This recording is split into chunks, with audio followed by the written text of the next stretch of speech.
Hey everyone, welcome back to another episode of KZOM Radio's Unsolved Murders, part of our Know Your Legend series. I know we've been doing this now for like close to 2 months, and you're probably going like, "Oh, you guys gonna move on?" But no, this is pretty cool. Like, I'm having a lot of fun with it. I really appreciate the feedback. Really appreciate the listens on iTunes and Stitcher. You guys are great. I just want to put this out there right away. If you haven't already found us on Twitter at KZOM Radio or Facebook, facebook.com/KZOM Radio, please add us, follow us. I'm always looking to talk to you guys. I'm always looking for cool things to talk about and cool things I don't know about yet to do for these kind of shows.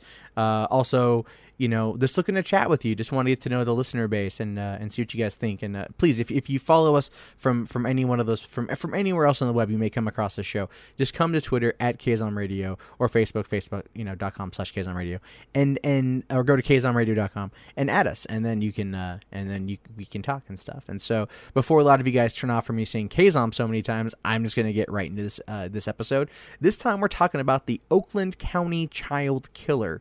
Now, this is kind of an unknown one. I just found out about this guy too, and it's kind of creepy, you know, dude going around killing children and whatnot. So, like, get ready for that. But this happened between February 15th, 1976 and March 16th, 1977, so a little over 13 months.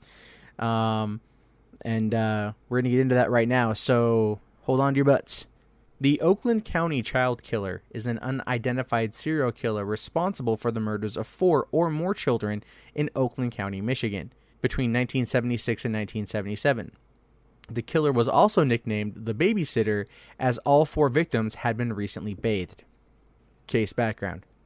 During a 13-month period, 4 children were abducted and murdered, with their bodies left in various locations within the county. The children were each held from 4 to 19 days before being killed. Their deaths triggered a murder investigation, which at the time was the largest in U.S. history. The murders are still unsolved.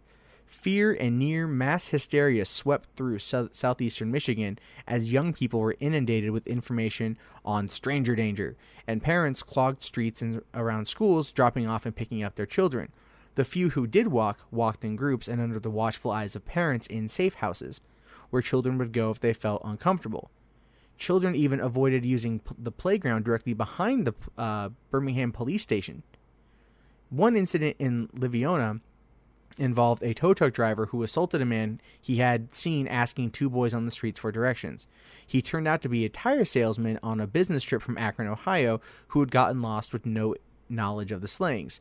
The Detroit News offered a $100,000 reward for the killer's apprehension. Detroit's 2 daily newspapers, as well as the area's numerous radio and television stations, aggressively covered the case. A presentation on WXYZ entitled Winter's Fear, The Children, the Killer, The Search won a 1977 Peabody Award. Victims. Confirmed. Mark Stebbins, 12, of Ferndale, was last seen leaving an American Legion Hall on Sunday afternoon, February 15, 1976. He had told his mother he was going home to watch television. His body was found on February 19th, neatly laid out in a snowbank on the parking lot of an office building at 10 Mile Road and Greenfield in Southfield. Some reports proclaim Oak Park. Greenfield is the boundary between the 2 cities. He had been strangled and sexually assaulted with an object. Rope marks were seen on his wrists. He was fully clothed in the outfit he was wearing when he was last seen alive.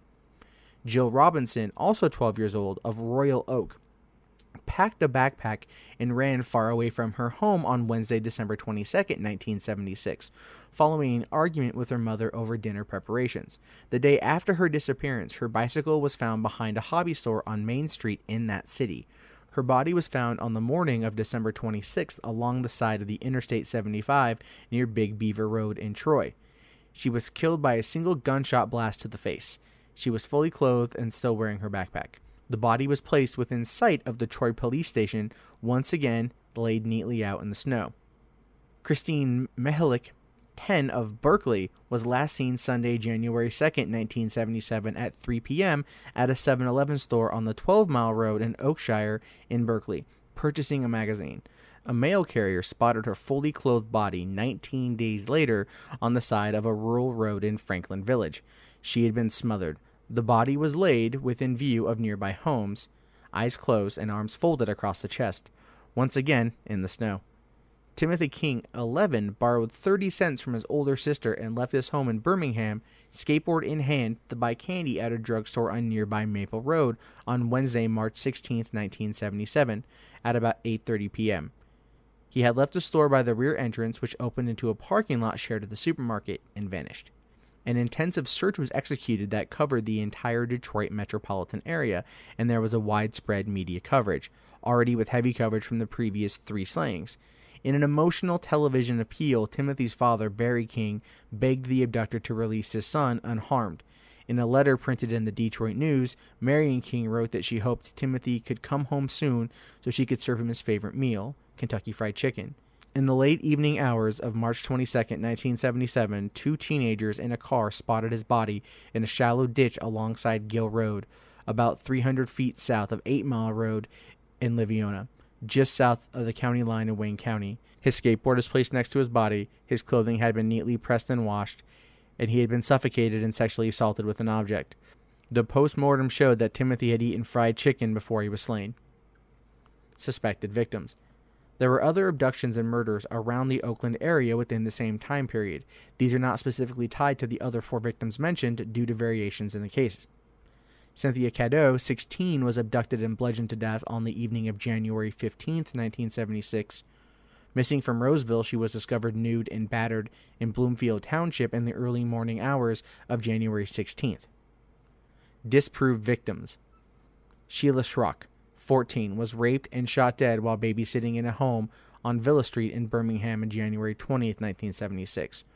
Her assailant had burglarized several homes in the neighborhood earlier in the evening. A neighbor had watched the entire attack in horror from his roof where he was shoveling snow.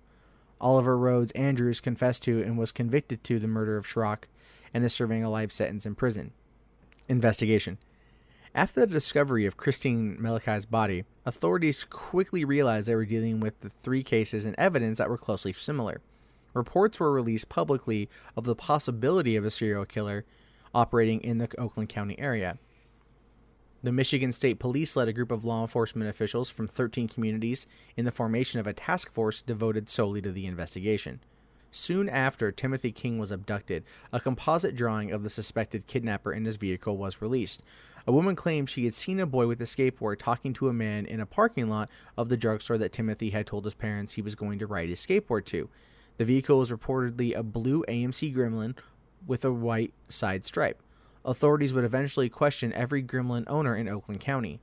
Investigators put together a profile of the killer based on witnesses' descriptions of the man seen talking to Timothy King the night he disappeared. A white male with dark complexion, 25 to 35 years old, with shaggy hair and sideburns.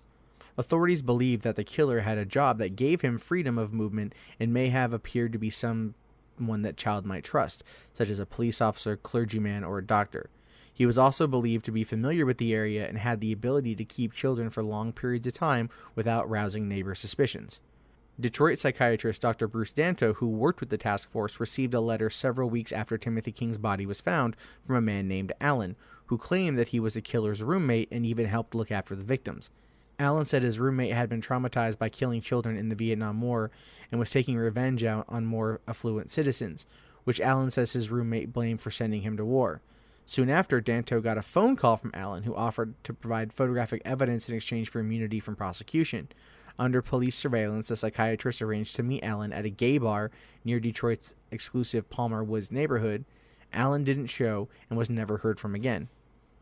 The task force checked out more than 18,000 tips, which resulted in about 24 arrests on unrelated charges and the busting of a multi-state child pornography ring. However, the task force members were unable to make much headway in the investigation. The task force disbanded in December 1978, and the investigation was turned over to the state police. The killer never struck again.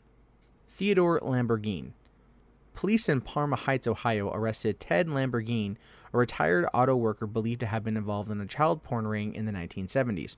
On March 27, 2007, investigators told Detroit television station WXYZ that Lamborghini was considered the top suspect in the case. Lamborghini pled guilty to 15 sex-related counts of involving young boys rather than accept the plea bargain that would have required him to take a polygraph test on the Oakland County Child Killings. Lamborghini also rejected an offer of a reduced sentence in exchange for the polygraph on the test. In October 2007, the family of Mark Stebbins filed a wrongful death lawsuit against Lamborghini, seeking $25,000. The lawsuit alleges that Lamborghini, who lived in the Metro Detroit area in the 1970s, abducted Mark and held him captive in Royal Oak House for 4 days in February 1976 before smothering him to death in a sex assault. Lamborghini has never formally linked nor been charged in the death of Mark Stebbins. Attorney David A. Binkley seeks compensation, including funeral costs for Stebbins' brother Michael, but stressed money is secondary. Chris Bush. The case has recently sparked new interest. Timmy King's father, Barry, and his brother Chris have been trying to get Michigan State Police to release information about Chris Bush, the son of Harold Lee Bush, a high-level General Motors executive. Chris Bush had been in police custody shortly before Timmy's abduction for suspected involvement in child pornography. He committed suicide in 1978. There has been no confirmed activity of the Oakland County Child Killer since his death. The Michigan State Police have now released 3,400 pages of investigative records to Barry King. I don't know, kind of a tough call. What do you think here? Is it Theodore Lamborghini or is it Chris Bush? Because they both kind of have compelling things. Like, why wouldn't... I mean, okay, well, let's think about, Lamborghini for a second. Like, he was offered a reduced sentence, like a plea bargain, if he took a polygraph test, right? So, I mean, if he didn't do it, what has he got to hide? But the question is, would they ask him something non-related to that event, and then he get busted? Because they said, they checked out 18,000 tips and made a whole bunch of other arrests as a result, as a non-related result, but as a result nonetheless. So, is that a question? Chris Bush, this guy had been in custody for child pornography, suspected of child pornography. He committed suicide a year after these events stopped. Maybe he did a tough call. Kind of curious what your thoughts are. Check us out, kzomradio.com. We'll see you guys next week with another episode. My name is Matt Jarbo. Have a great day. We hope you've enjoyed this episode of KZOM Radio's Know Your Legends, Unsolved Murders. If you'd like to advertise on this podcast, please visit kzomradio.com for details.